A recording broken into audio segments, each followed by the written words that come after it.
Vincent Malloy is 7 years old. He's always polite and does what he's told. For a boy his age, he's considerate and nice. But he wants to be just like Vincent Price.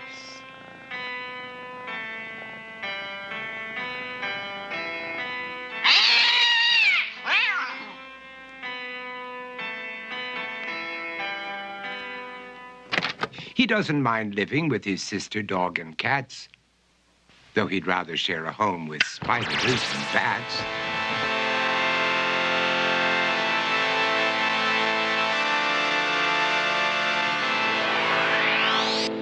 There he could reflect on the horrors he's invented and wander dark hallways alone and tormented.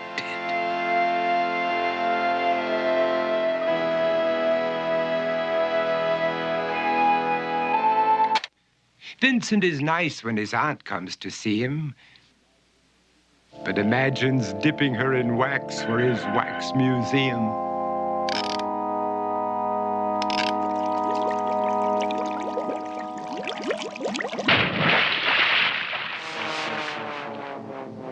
He likes to experiment on his dog, Abercrombie, in the hopes of creating a horrible zombie. So he and his horrible zombie dog could go searching for victims in the London fog. His thoughts, though, aren't only of ghoulish crime. He likes to paint and read to pass some of the time. While other kids read books like Go, Jane, Go, Vincent's favorite author is Edgar Allan Poe. One night, while reading a gruesome tale, he read a passage that made him turn pale. Such horrible news he could not survive, for his beautiful wife had been buried alive. He dug out her grave to make sure she was dead, unaware that her grave was his mother's flower bed. His mother sent Vincent off to his room.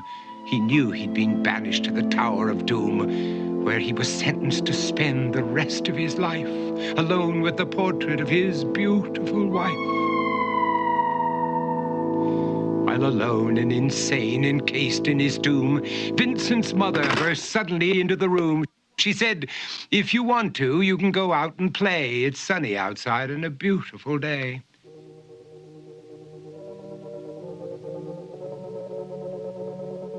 Vincent tried to talk, but he just couldn't speak. The years of isolation had made him quite weak. So he took out some paper and scrawled with a pen, "I am possessed by this house and can never leave it again." His mother said, "You're not possessed and you're not almost dead. These games that you play are all in your head. You're not Vincent Price, you're Vincent Malloy. You're not tormented or insane, you're just a young boy. You're 7 years old and you are my son. I want you to get outside and have some real fun." Her anger now spent, she walked out through the hall. And while Vincent backed slowly against the wall, the room started to sway, to shiver and creak. His horrid insanity had reached its peak. He saw Abercrombie, his zombie slave, and heard his wife call from beyond the grave. She spoke from her coffin and made ghoulish demands, while through cracking walls reached skeleton hands. Every horror in his life that had crept through his dreams swept his mad laughter to terrified screams.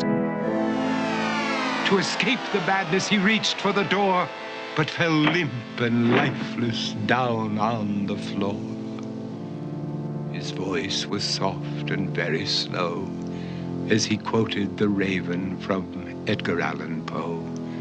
"And my soul from out that shadow that lies floating on the floor shall be lifted nevermore."